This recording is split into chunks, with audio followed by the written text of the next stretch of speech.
Hey guys, welcome back to another episode of the Butterfly Effect podcast. And today it's a little news update, or I should say a rather big news update regarding Directive 8020. Now, Supermassive Games have put out the following statement. The games industry remains a challenging and ever-evolving environment. As we adapt our team structure to better align with these changes, we've had to make the very difficult decision to begin a redundancy consultation process where we anticipate losing up to 36 of our colleagues. This decision was not taken lightly, and we know this will be an incredibly difficult time for everyone. Our absolute priority will be to offer full support to all those affected.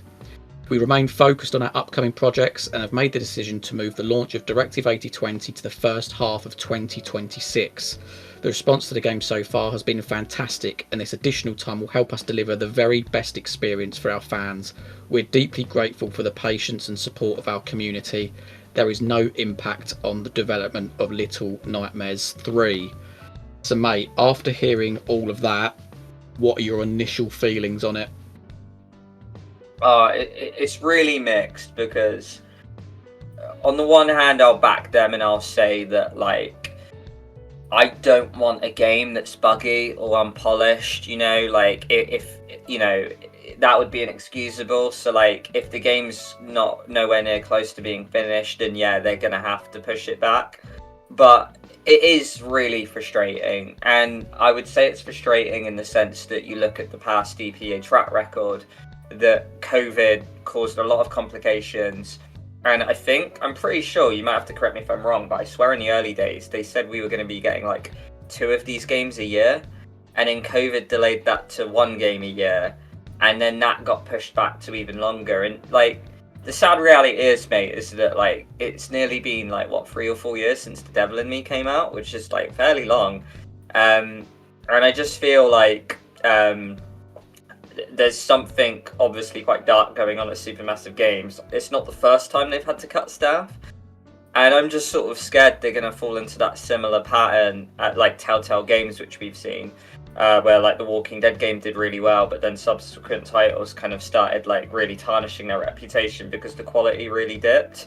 There's just it's really it's difficult to understand though, because they've been making box office games that have been selling really well. They moved their head office to a bigger environment, potentially to withhold more resources and staff in there. So it's just very confusing as well. And now it's going to have to go into 2026, where it's probably going to have to compete with your likes of GTA 6, for example, where that's going to really overshadow and harm it. So yeah, it's just an odd one, and I know it's difficult for us to say because we're not the ones at the head of the chain, we're not the ones internally in there to kind of judge what's going on. But from outsiders, it is very concerning. Yeah, I think on my end, it's one of obviously sadness for those who have lost their jobs. Unfortunately, this is a story that just keeps rearing its ugly head in the world of gaming. People losing their jobs, redundancies, getting moved on, etc. And obviously Supermassive are not immune to this, so obviously thoughts do go out to them.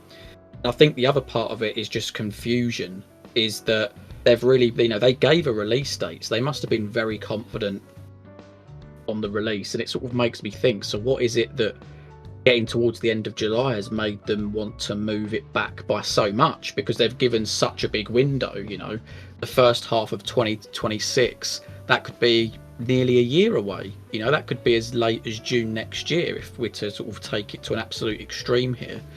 So it makes me speculate, is it because of bugs and things? Is it because of feedback that people potentially gave? Because there have been people that have had access to a demo or some sort of section of the game, and maybe they want to implement some things in.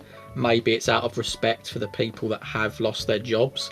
I'm really not sure, but then obviously at the bottom there it does say that Little Nightmares 3 hasn't been affected. So I think overall some confusion. Again, yeah, I think obviously sadness, because you do get to that point where you're thinking, even speaking for us, mate, we've got content ideas, we're sort of drumming up things for obviously October in anticipation of the release, but now that's all going to get pushed back. We'll wait. Obviously, we'll still get the game when it comes out.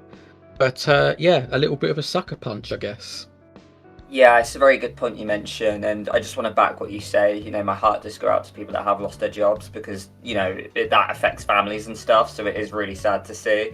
But also, you are right, and like you look at the content that they've kind of, you know, fed us, you know, and release dates we've been promised, and the game looks like it's like majority kind of done, you know, like we've had like branching leaks of like the prologue. We know that the prologue is pretty much fully done potentially. There's a lot of leaks of stuff that goes on in the game and a lot of trailer reveals. So I really do wonder why they've pushed it back, like what the reasons are. And we'll never know the full extent unless maybe one of these staff members comes out on the channel if you want.